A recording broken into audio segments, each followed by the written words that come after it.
Abortion. It is still illegal here in Korea, but a growing number of people are demanding a change. The debate over the subject heated up recently in the nation, with even the presidential office chiming in. For our news features tonight, Park Hee-jun sheds light on the varying views on the topic and the potential direction ahead. In the heart of the capital, through Gwanghwamun Square, hundreds of women have gathered to protest against a ban on abortion. 낙태가 죄라면 범인은 국가다. 낙태죄를 폐지하라.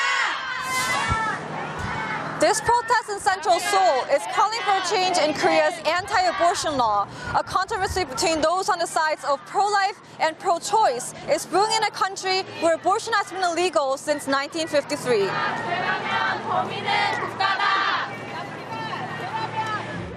The protest on December 2nd adds to a series of other campaigns calling for the abolition of the anti-abortion law in Korea.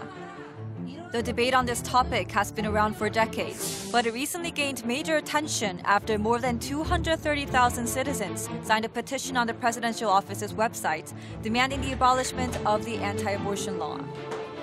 This follows President Moon Jae-in's pledge in August that the top office will respond to any petition that is endorsed by more than 200,000 people within 30 days. Abortion was made illegal in 1953.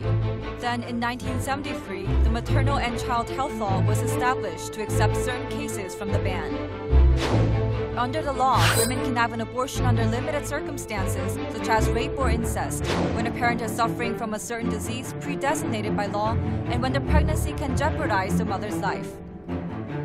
The pro-life front argues that the current law is the first and only means to protect the life of an unborn baby or fetus. We need the law because it allows people to understand the dignity of life and not give up on their children. And if it's abolished, men will likely care less about birth control and simply place the burden on women's shoulders. However, voices calling for a change are gaining ground. The current law does not reflect the reality that women face. Korea's society is not a good environment for women to have children, but the law practically forces them to do so. In many cases, the legal procedures that women have to go through to have an abortion validated make it practically impossible to actually have one, even when they fill the requirements to be considered exception cases. Due to these circumstances, many women seeking to have an abortion opt to seek the services of unauthorized hospitals that are generally unsafe at much higher costs. There are also those who are criticizing the government's history of using women as a tool for population control. The government has long been using legislation as a method for birth control. When the country was becoming overpopulated, the government would encourage abortion. And when it was underpopulated, it would use women as a birth tool. Amid growing heated debates regarding abortion and the rights of women, the Blue House responded to the online petition of abolishing anti-abortion laws on November 26th, saying it will begin research on the issue next year. The top office also acknowledged that the law does not hold men or the nation responsible, and it only punishes women. Even if their situation falls under the boundaries of the maternal and child health law, women need their guardian's approval to qualify for abortion. That's a highly patriarchal system that violates women's human rights. Men are exempt from the anti-abortion law, which places all the responsibility onto women. The law needs to change so that they are both equally involved in all the steps, including birth and nurturing. Most importantly, regardless of their opposing arguments, both sides agree on the need for a fundamental change within Korea's conservative society.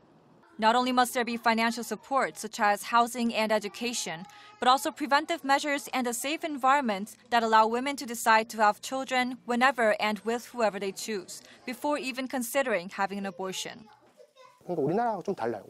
Korean society is very different from other OECD nations. It's very conservative, as reflected in the law, and widely restricts women from making their own choices. Until now, laws were only focused on women's pregnancy and childbearing, as if women's lives are limited to that period alone. However, their health rights account for a longer duration, or more precisely, between their first menstrual period to menopause. To protect their reproductive rights, certain preventive measures must be made, such as sex education for both adolescents and adults, and less restrictive access to emergency contraceptive methods, including pills.